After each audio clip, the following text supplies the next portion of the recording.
Lady Pistonja atau juga dikenal sebagai Anna Pistova atau lebih dikenal sebagai Baba Anushka, yang dalam bahasa Serbia artinya pembunuh berantai dari desa Vladimirovac di Vojvodina, Yugoslavia. Dikatakan bahwa Baba Anushka meracuni setidaknya 50 orang dan mungkin sebanyak 150 orang di akhir abad ke-19 dan awal abad ke-20. Dia ditangkap pada tahun 1928 pada usia 90 dan dijatuhi hukuman 15 tahun penjara pada tahun 1929 sebagai tersangka utama dalam 2 pembunuhan. Kemudian dia dibebaskan karena usia tua setelah menghabiskan 8 tahun di penjara. Baba Anushka saat pengadilan 1929. Kehidupan awal Baba Anushka sangat langka dan tak dapat diandalkan. Namun, menurut beberapa sumber, ia lahir pada tahun 1838 di Rumania dari keluarga peternak kaya raya yang pindah ke Vladimirovac di provinsi perbatasan militer Banat di Kekaisaran Austria-Hungaria sekitar tahun 1849. Namun ia mengklaim bahwa ia telah dilahirkan pada tahun 1836 dan bersekolah di sekolah swasta di Pančevo bersama anak-anak dari keluarga kaya dan kemudian tinggal di rumah ayahnya. Dia diduga mengidap misantropia pada usia 20 setelah berhubungan dengan seorang perwira militer muda Austria yang akhirnya membuatnya tertular sifilis dari sang perwira sebelum perwira itu meninggalkan dirinya tanpa kabar. Setelah itu dia hidup di pengasingan dan mulai menunjukkan minat dalam ilmu pengobatan dan juga kimia. Hebatnya Baba Anushka adalah dia dapat berbicara dalam 5 bahasa. Dia kemudian menikah dengan pemilik tanah bernama Pistov atau Pistoja yang dengannya Anushka memiliki 11 orang anak. Namun, hanya 1 di antaranya yang hidup sampai dewasa. Suaminya jauh lebih tua darinya dan meninggal setelah 20 tahun mereka menikah. Dia terus melanjutkan studi kimia bahkan setelah kematian sang suami. Anushka membuat laboratorium di salah satu bagian rumahnya setelah suaminya meninggal. Dan dia mendapatkan reputasi sebagai tabib dan dukun di akhir abad ke-19. Dia populer di kalangan istri petani yang mencari bantuan untuk masalah kesehatan. Dan dia mendapatkan penghasilan yang banyak untuk memungkinkannya hidup nyaman pada saat itu. Kemudian, Baba Anushka membuat obat-obatan dan juga ramuan yang akan membuat tentara cukup sakit untuk mangkir dari dinas militer. Dan dia juga menjual ramuan beracun tersebut yang ia namai air ajaib atau ramuan cinta. Dia menjual apa yang disebut air ajaib itu untuk wanita dengan masalah pernikahan mereka. Mereka akan memberikan ramuan kepada suaminya yang biasanya akan mati setelah sekitar 8 hari. Ramuan cinta Anushka mengandung arsenik dalam jumlah kecil dan racun tanaman tertentu yang sulit dideteksi.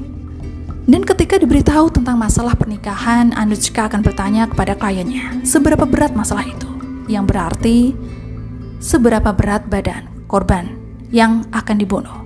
Dia kemudian dapat menghitung dosis yang dibutuhkan.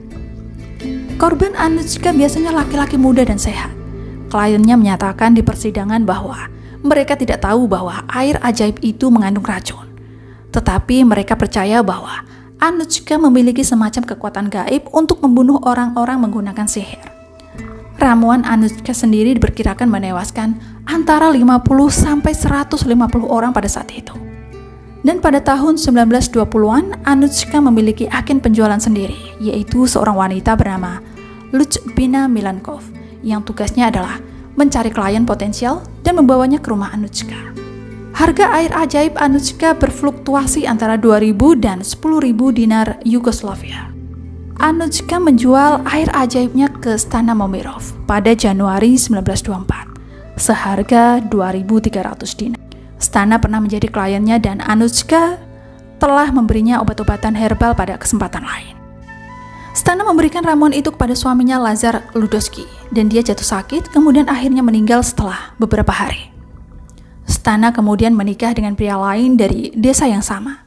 Lalu polisi mencecar Stana. Lalu Stana menuduh Anushka lah pelakunya.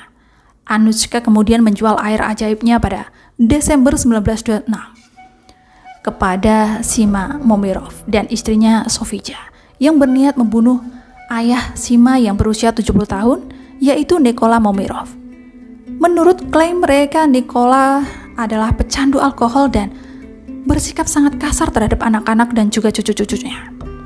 Sofija mendengar tentang Anushka dari seorang wanita bernama Danica Stojic atau Stajic, dan mereka menghubungi Anushka yang menjual air ajaibnya seharga 5.000 dinar. Sofija menitipkan racun itu kepada Olga Siturza yang berusia 16 tahun, cucu Nikola, untuk memastikan Nikola benar-benar meminumnya. Nikola minum ramuan itu lalu jatuh sakit dan meninggal setelah 15 hari. Pengadilan pertama Anushka dilakukan pada Juni 1914 di Bela Skrava karena menyediakan racun untuk pembunuhan, tetapi ia dibebaskan. Ia ditangkap lagi pada 15 Mei 1928, yaitu pada usia 90 tahun. Stana Sofija Sima-Momirov, Lubina Milanov, dan Danik Stovirov serta Olga Sturza ditangkap juga dan didakwa melakukan pembunuhan terhadap Nikola Momirov dan Lazar Ludoski.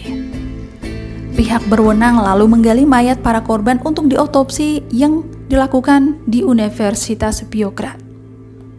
Persidangan dimulai pada Juni 1929 di pengadilan distrik di Pančervo dan persidangan berlangsung pada 18 dan 19 Juni.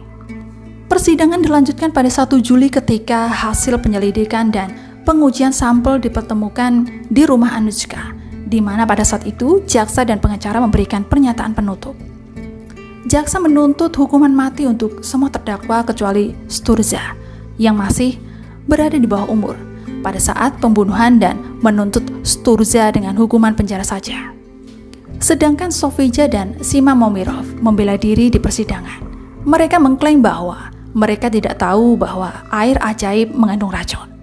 Mereka percaya bahwa itu hanya air biasa dan kematian Nikola disebabkan kekuatan gaib Anushka. Stana Momirov membela diri bahwa dia hanya ingin air ajaib itu menyembuhkan suaminya dari alkoholisme dan dia tidak sadar air itu akan membunuh suaminya. Selama persidangan, Anushka terus-menerus membantah tuduhan. Anushka mengklaim bahwa dia tidak pernah menjual air ajaib dan bahwa seluruh kasus terhadap dirinya dikarang oleh Lyudmila Milankov yang ingin menyalahkan Anushka atas kejahatan yang dilakukannya sendiri.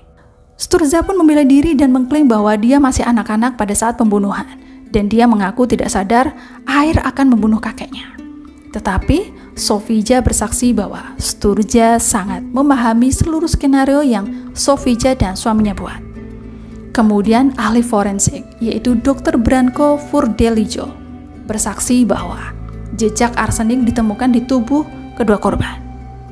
Putusan disampaikan pada 6 Juli 1929. Anushka dijatuhi hukuman 15 tahun penjara karena perannya dalam kedua pembunuhan.